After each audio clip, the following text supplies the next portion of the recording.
The manila envelope wasn't heavy, just self-important. It sat wedged between the grocery ads and a coupon booklet, like it didn't belong with the rest of my quiet life. The return address had that embossed logo, three pine trees in a circle. And right then, my stomach did a slow turn I didn't appreciate. HOA correspondence rarely meant anything good. I live in a small neighborhood tucked just outside of Flagstaff, Arizona. We're not talking gated luxury or freshly paved sidewalks. It's a late 80s development with crooked mailboxes and aging chain link fences. Some folks tried to dress up with vines or pickets. But it's peaceful. That's what I bought into. Peace. I've lived here for 11 years. My house has a wraparound porch that's older than I am. The planks creak in humidity, the paint chips no matter how many coats I apply, and the railing sags a little like it's exhaling after every storm. But it's my porch. I drink my coffee there. I fixed my lawnmower there. My dog, Jessie, naps in the shade of it every morning while I read. So when I opened that envelope and saw the words violation notice, something in me clenched. It was 2 pages, printed in bold black ink, with certain phrases underlined in red. Literally red pen, like I was back in school. I didn't even get past the 3rd paragraph before I cursed under my breath. Structure known as front porch extension encroaches beyond community architectural guidelines. You are hereby notified to correct the violation within 30 days or face fines totaling $175 per day of non-compliance. My porch, my actual, legally existing, part of the damn house porch was now a violation. The kicker? There was no porch extension. I hadn't added anything. No renovations, no deck expansion, not even a potted plant outside the HOA's taste. It was the same porch that had been there when I bought the place. The same one visible in the realtor photos from 2012, which I had printed and stashed somewhere in my garage. But the letter didn't ask for clarification. It was a command: remove or pay. I took the letter inside and set it on the kitchen table next to my coffee mug. Jesse followed me in, his nails clicking on the laminate floor. "Tell me I'm not crazy, bud," I said, scratching behind his ear. He yawned. I went straight to the filing cabinet in the garage, the one where I keep everything: old warranties, tax forms, even the inspection report from when I first moved in. Took me 20 minutes, but I found it. The folder labeled Home Purchase 2012. Inside was the MLS listing sheet, some agent notes, and 5 printed photographs, all showing the house, porch, and all from different angles.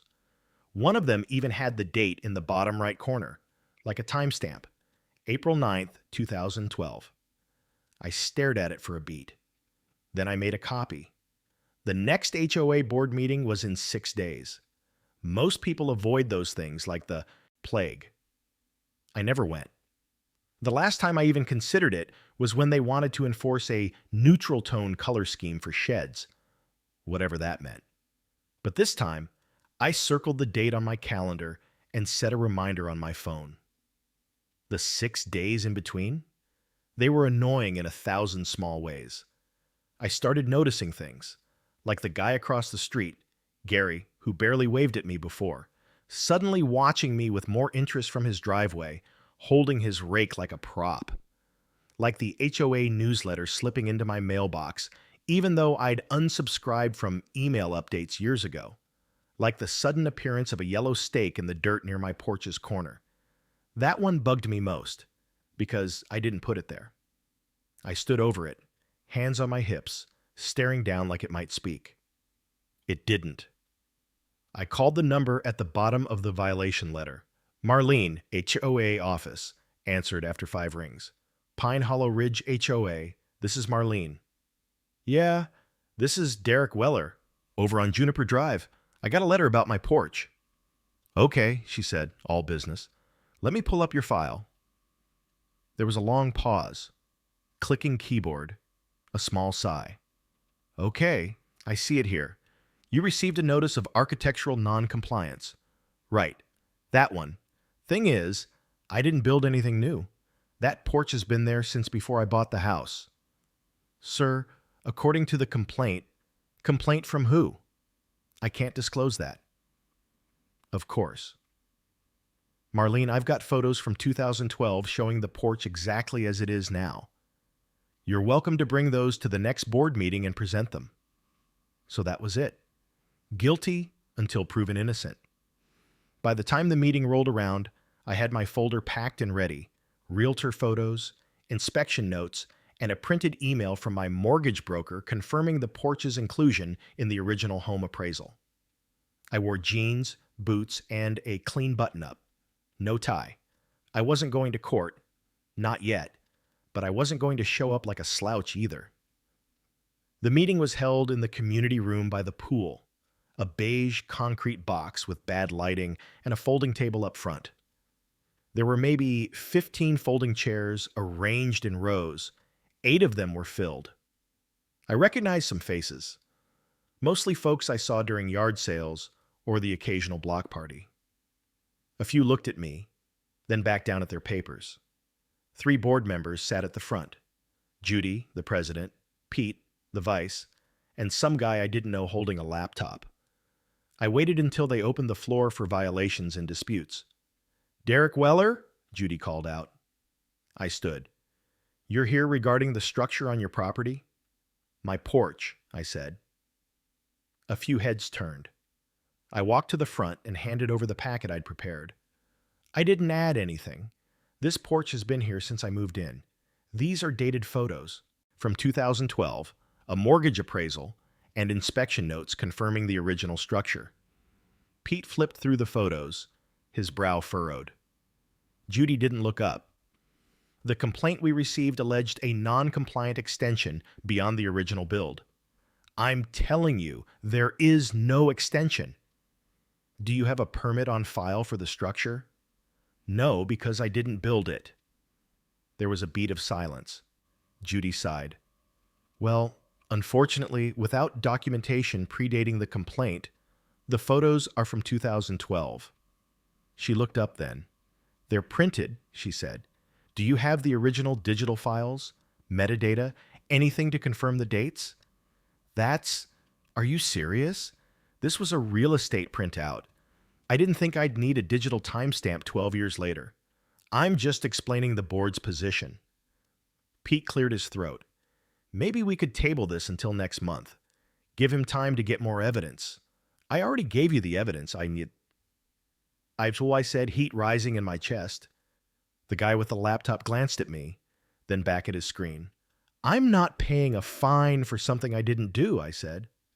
We'll take your documents under review, Judy said. Thank you, Mr. Weller. Just like that, I walked back to my seat. My ears buzzed with tension. Jesse would have barked at all of them if he were there. On my way out, someone stopped me in the parking lot. It was an older man, maybe late 60s, white hair slicked back and a veteran's cap on. Hey, Weller. I turned. You said your house is on Juniper? Yeah. He nodded. I used to know the guy who built it. Yeah? Name was Hank. Hank something. Carpenter. Built that porch with his own hands. I remember because he used to barbecue out there. Had that same wraparound with the split rail. You wouldn't happen to have any photos, would you? I asked. He gave a chuckle. You know, maybe. My wife used to take a ton of pictures. Let me check the old boxes. Would mean a lot. Name's Tom, he said, holding out his hand. Derek. We shook. He winked. I never liked Judy. She tried to ticket me once for wind chimes. Later that night, I sat on my porch with a beer, watching the shadows stretch across the lawn. Jesse lay beside me, his head on my boot.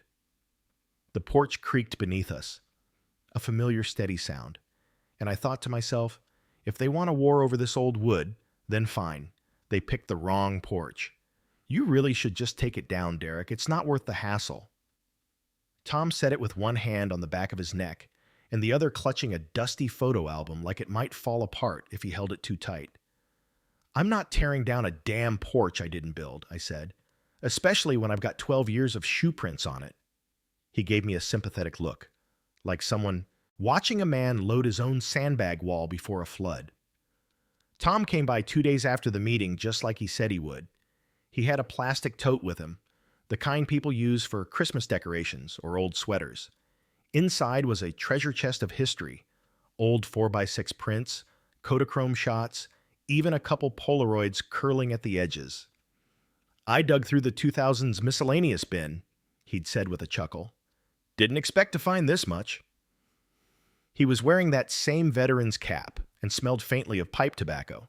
I laid out the photos across my kitchen table like evidence at a trial. Some showed neighborhood block parties. Others caught moments of kids playing in the sprinkler. And then, there it was. A wide shot of my house. My exact house. Same porch. Same railing. Jesse wasn't born yet, but the bones were there. The date scribbled on the back in blue ink said, Summer BBQ 2004. "You're a saint," I told him. He shrugged. "Just a guy with a hoarding habit and a stubborn wife who won't let me throw anything out." I offered him a drink. He asked for lemonade. The next HOA notice came 3 days later. This one was thicker, stapled pages, formal tone, and typed like it had been reviewed by an actual lawyer. Failure to respond adequately to prior violation notice constitutes agreement of guilt. Daily fine of $175 will begin accruing as of June 10th. I stared at the letter like it had grown teeth. They weren't backing down. I went back to Marlene, the HOA's administrative point of contact. Called first, got voicemail, called again, straight to voicemail. So I showed up. The HOA office wasn't an office at all. It was a rented space in a strip mall next to a dry cleaner and a dentist that only seemed open on Tuesdays. The glass door had frosted lettering, Pine Hollow Ridge Community Office, by appointment only. I knocked anyway. A small woman in glasses and a faded cardigan answered. She blinked when she saw me. "Mr. Weller?" "Marlene." I'm not here to shout," I said, holding up my hands. "I just want to understand how a porch that's existed since 2004 is now a violation." She opened the door a little more inside. "Come in. Just be quick." Inside was one desk, 2 chairs, a corkboard, and an air conditioner wheezing like it had bronchitis. A dusty coffee pot sat unused on a shelf. Marlene sat behind her desk, hands folded like she was ready for prayer or war. Maybe both. I placed Tom's photos on the desk. "These are from 2004. Same porch, same structure. You can even see the neighbor's car. Look, Gary's truck." She squinted.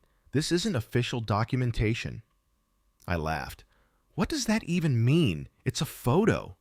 She pursed her lips. "The board is relying on a recent architectural survey." "Then the survey is wrong." "I'm not the decision maker, Mr. Weller." "No, but someone is. And someone signed off on this without asking a single question." I leaned forward. "Who submitted the complaint?" She tapped a pen against the desk but said nothing. I shook my head. "It was Gary, wasn't it?" Still nothing. "I shovel that guy's sidewalk every winter." That night I stewed. I'm not proud of it, but I did something I hadn't done in a long time. I opened up my laptop, went on the neighborhood Facebook group, Pine Hollow Residents Unite, and I posted. Just a short note. No names. Did anyone else get a violation notice recently for something that's always been there? Asking because I just got fined for a porch that predates my mortgage. The thread exploded. Some people responded with shrugging emojis. Some said, "No, but that's ridiculous." One woman said she got cited for a trellis that's been standing since her husband's funeral. They called it a structure. And then came the DMs. Anonymous accounts. Some weren't even profiles I recognized. But they all said versions of the same thing. Gary's been cozy with Judy for years. She appointed him as a compliance observer. They're trying to clean house before a development pitch goes through. Development pitch? Now that was interesting. The next morning, I caught Gary in his driveway.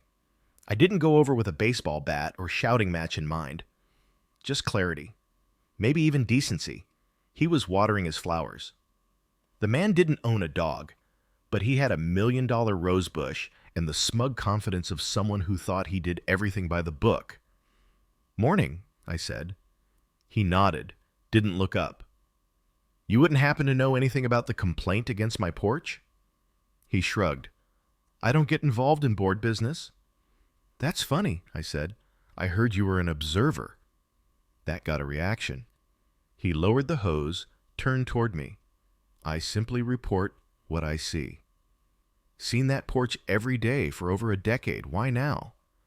"I noticed some shifting. Looked longer than before." Shifting. Maybe the posts warped. It extended a few inches more than code. "Are you hearing yourself?" "I'm protecting property values," he said flatly. That's when I realized this wasn't about the porch. This was about reshaping the neighborhood, making it prettier, more profitable, investor-friendly, whatever that meant. And guys like Gary wanted the rest of us out quietly, not with bulldozers, with fines and forms and fake rules. The next board meeting, I brought 3 copies of the 2004 photo. I also printed the Facebook thread, names blacked out, and highlighted a few quotes. When it came time for resident remarks, I stood up. "My name is Derek Weller. I live on Juniper Drive. You find me for a porch you claim violates community standards." I paused. "I've lived in that house for over 11 years. The porch predates me. It predates the last 3 HOA presidents. I have photographic proof from 2004. And yet, you insist it's a non-compliant structure." Judy opened her mouth. I didn't let her speak. "I'm here to say I won't be paying. Not now. Not ever.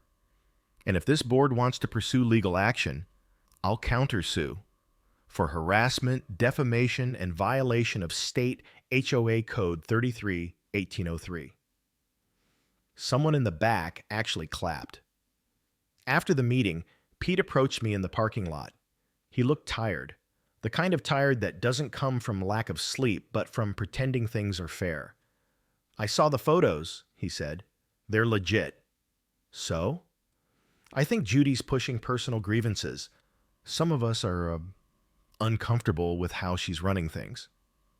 "You gonna do something about it?" He looked down at his shoes. Tom came by that night with a grin. "Guess what I found?" He held up a VHS tape. "You have a VCR?" he asked. "Somewhere." We sat in my garage, hooked up an old combo unit to the tiny TV I use when working on tools. Static buzzed, then the screen flickered. A barbecue from 2003, paper plates, kids playing cornhole. And in the background, my porch, full, standing, lived in. A young man with a mullet was grilling while leaning on the same railing I'd patched last winter. "Reckon that's solid enough evidence?" Tom asked. I smiled. They messed with the wrong porch.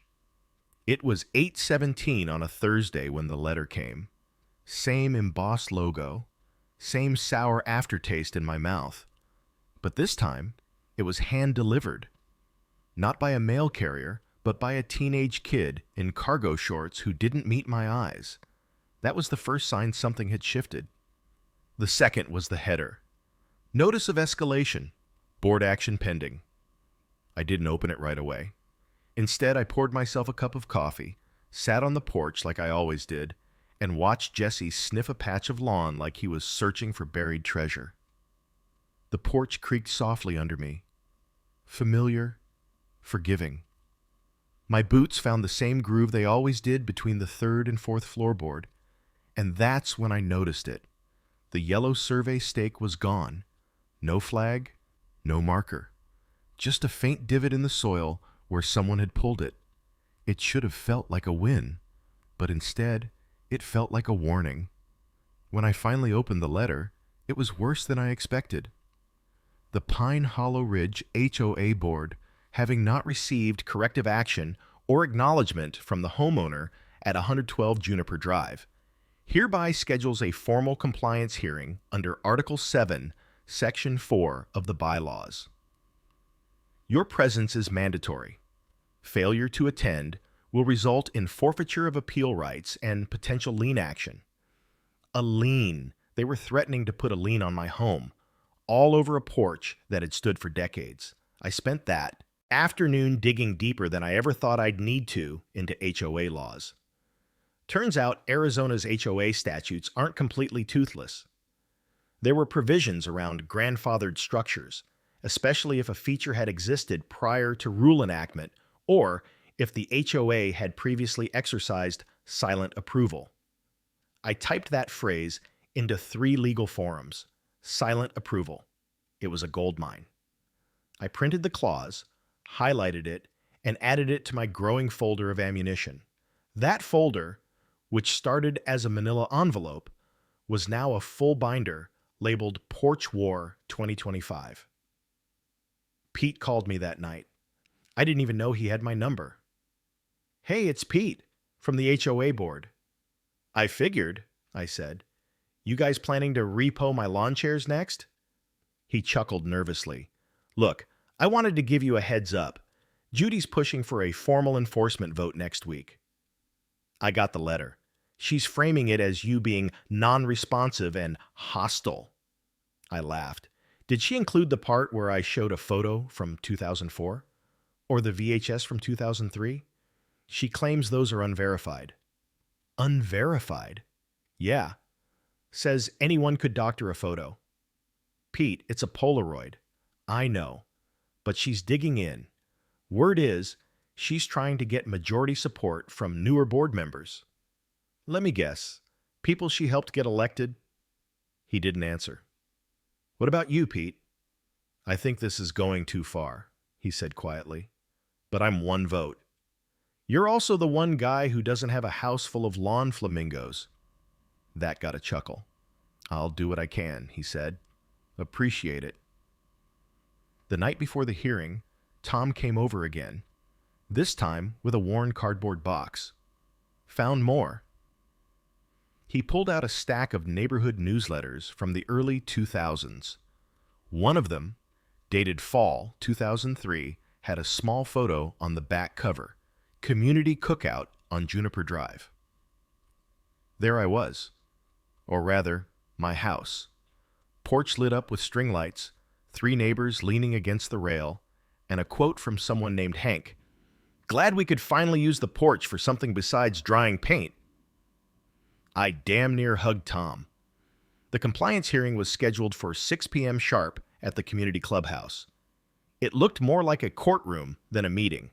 Folding tables rearranged into a makeshift tribunal. Judy seated dead center, like a judge who'd already reached her verdict. Pete sat at the end, flipping through a legal pad. Gary was there too, arms crossed, expression smug. I walked in, holding my binder. Judy tapped a gavel, yes, she had an actual wooden gavel, and called the hearing to order. "Mr. Weller, you are here regarding a structural violation at your residence, specifically an unapproved extension of your front porch." "Incorrect," I said, walking to the front. Judy blinked. "Excuse me?" The structure in question has existed since at least 2003, as confirmed by photographic evidence, witness testimony, and HOA newsletters. I pulled out the 2003 photo, the 2004 prints, and laid them out. Gary leaned forward, squinting. Pete smiled faintly. "Furthermore," I continued, "under Arizona Revised Statute 33-1817, structures predating current HOA standards are protected under implied consent or silent approval, particularly when they've existed without challenge for more than 12 months. Judy raised a hand. "You're not a lawyer, Mr. Weller." "No, but I know how to read, and I've read your bylaws. Article 7, Section 3 states the board must notify homeowners of violations within 90 days of discovery. You can't discover what's been in plain view for 20 years. There was a silence. Then Pete leaned in. "I move to dismiss the violation." Judy's head snapped toward him. That's premature. I second, said the younger board member, the one who'd stayed silent at the last meeting. Judy's mouth opened, then closed. Fine, she snapped.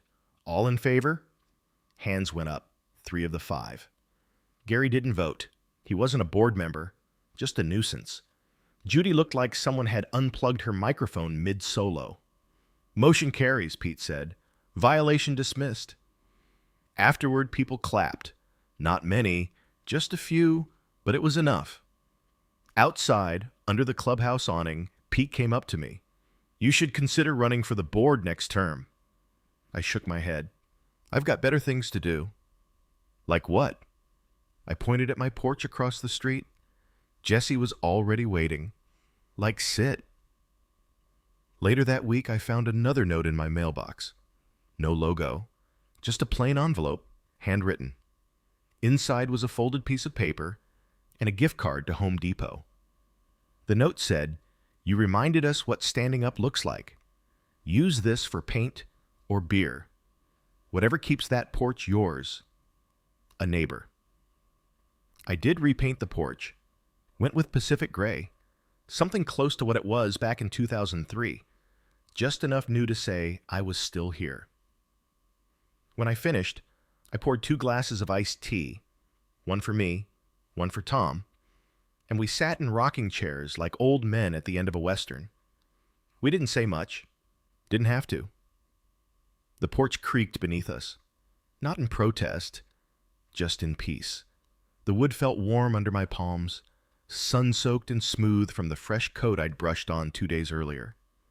I leaned into the railing of the newly painted porch, Pacific Gray, same as before, but somehow quieter, and exhaled through my nose as Jessie sprawled beside me, tongue out, lazy and content. The war was supposed to be over. But peace, it turns out, is rarely unanimous in a neighborhood like Pine Hollow Ridge. Even after the board dismissed the violation, Judy didn't make eye contact with me for 2 weeks. Not at the mailbox, not on trash day. Not when I waved across the street after helping old Mrs. Granger lift a bag of mulch into her trunk. Gary stopped watering his rose bush during daylight hours. I'd catch him at dusk now, sunglasses still perched on his nose, hose held like a weapon he wasn't sure how to fire. Pete told me there was talk behind the scenes. Judy's embarrassed, he said over the phone. But worse than that, she's planning a bylaw update, one that might retroactively redefine structural limits. Let me guess, I said. So they can come at me again next year? He hesitated. Something like that. I tried to put it behind me. I really did. But something shifted after that hearing, not just in Judy or Gary or the politics of the board, but in me. I started noticing things I hadn't cared about before. The broken speed bump near the entrance that had scraped my undercarriage twice. The community maintenance fund line item on our quarterly dues, which hadn't been used to fix the flickering light outside the clubhouse in over a year. The way rule enforcement seemed to fall more often on older homes than the shiny new remodels Judy's son was suddenly contracted to work on. I didn't want to care, but now I couldn't not. I ran into Tom at the corner of Pine and Elm, right by the bulletin board where announcements got stapled and forgotten. He was pinning up a flyer for a neighborhood BBQ. Didn't think you were the event planning type, I said. He gave me a sideways grin. Figured we could use a little community healing. And pulled pork helps with that? Damn right it does. I scanned the flyer. It was simple. Date, time, potluck style. But one line stood out. Porch appreciation event. You're trolling her, I said. She deserves it. The BBQ drew more people than expected. Over 40 residents showed up. Lawn chairs, casseroles, crockpots, and homemade peach cobbler. Kids ran barefoot across the field. Jessie sat like royalty beneath the snack table, accepting bites from anyone who passed. Tom set up a slideshow on a projector. Pine Hollow through the years. I didn't know what to expect, but when that first image popped up, there it was again. My porch. The photo from 2003. Neighbors smiling. Paper lanterns strung above. There were murmurs, then light clapping. Then a cheer when someone in the back shouted, "Looks compliant to me!" Afterward, Judy cornered me near the dessert table. She wore a crisp linen blouse and that tense, forced smile of someone posing for a picture they didn't want to be in. "I hope you're proud of yourself," she said under her breath. "I am," I replied. "Of the neighborhood, of the truth coming out." "This isn't over," she said. "You embarrassed this board." "No," I said. "The board embarrassed itself." She glared at me for a beat, then walked away. Tom handed me a slice of pie and muttered, "That's the most calories she's burned all year." A week later, something unexpected happened. A letter arrived, not from the HOA, but from the county records office. At first, I thought it was some unrelated tax thing. But when I opened it, I saw the header, Zoning Review, Structure Dispute Inquiry Request.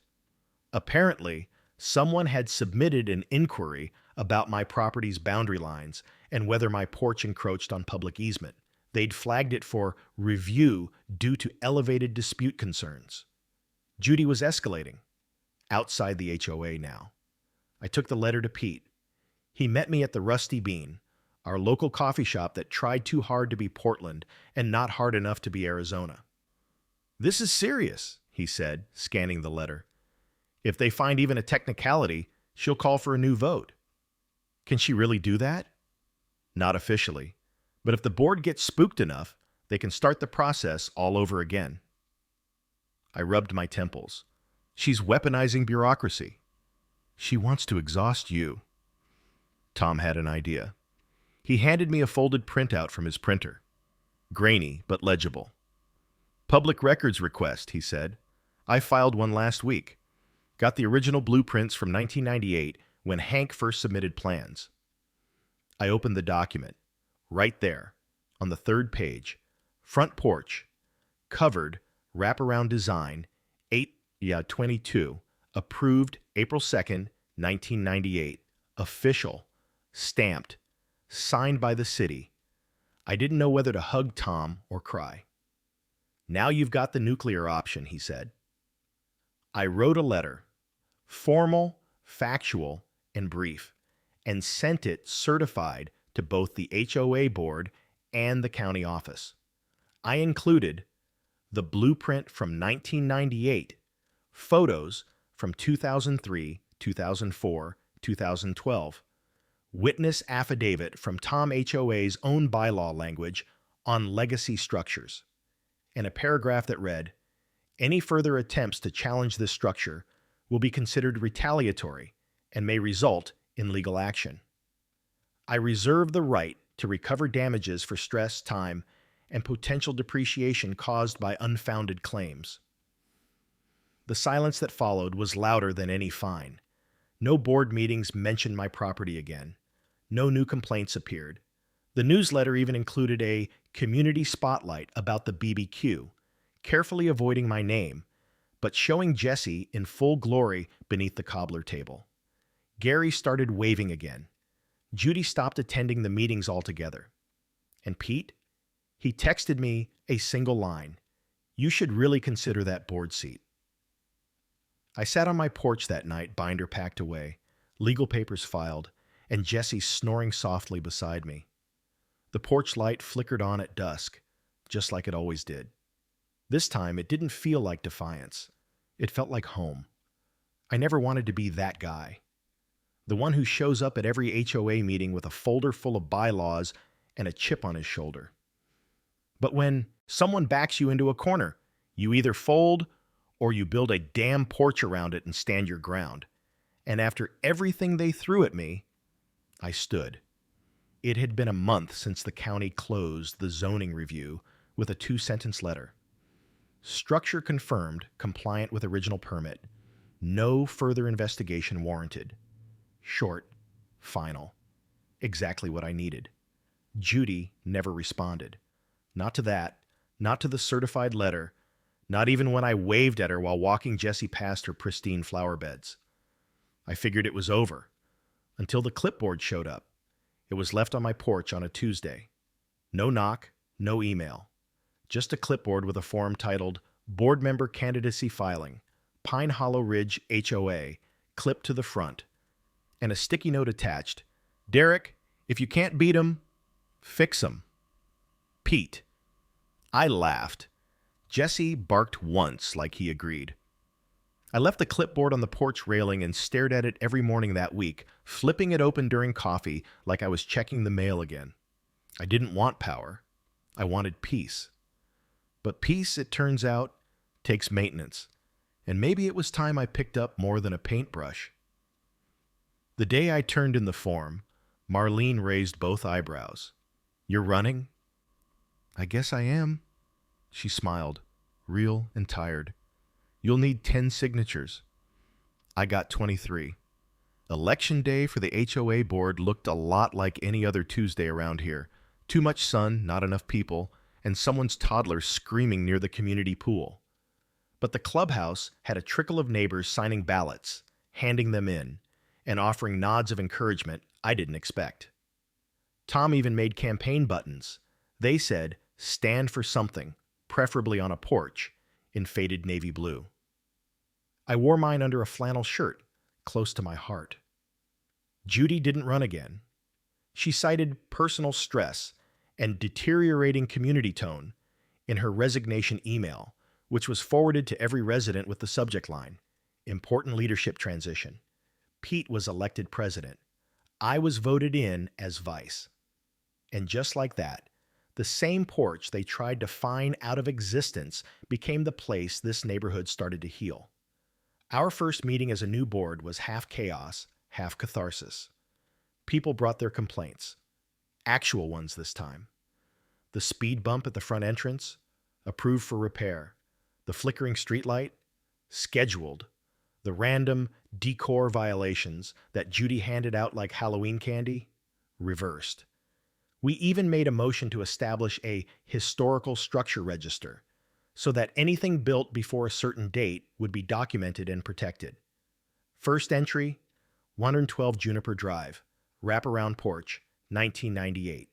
That night, after everything was tallied and cleaned up, Pete and I sat in the clubhouse parking lot with 2 gas station beers and tired smiles. You really gonna stick with this? He asked. I built a shed just to store that binder. He laughed. You know what the funny thing is? What's that? You didn't just save your own porch. You gave the whole neighborhood its spine back. I didn't know how to respond to that, so I just raised my can and clinked his. Weeks passed. The meetings became more productive. The newsletter actually included useful information.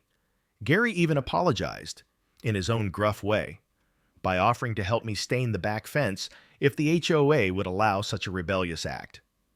Tom hosted another BBQ. Jesse got his own name tag this time. And one morning, I found a fresh batch of cookies in a tin on my porch swing with a note. Thanks for fighting for us. The Carlsons, Unit 6. Now the porch isn't just a structure. It's a monument. To standing up. To holding on. To not being pushed around by petty power plays and clipped technicalities. It's where I drink my coffee, where Jesse naps, where neighbors now stop to chat instead of whisper. It's just a few boards and nails, sure, but it's also home. And no bylaw, no bully, no bad faith policy is ever going to take that from me again. If this story moved you, subscribe for more real-life confessions and emotional journeys like this one.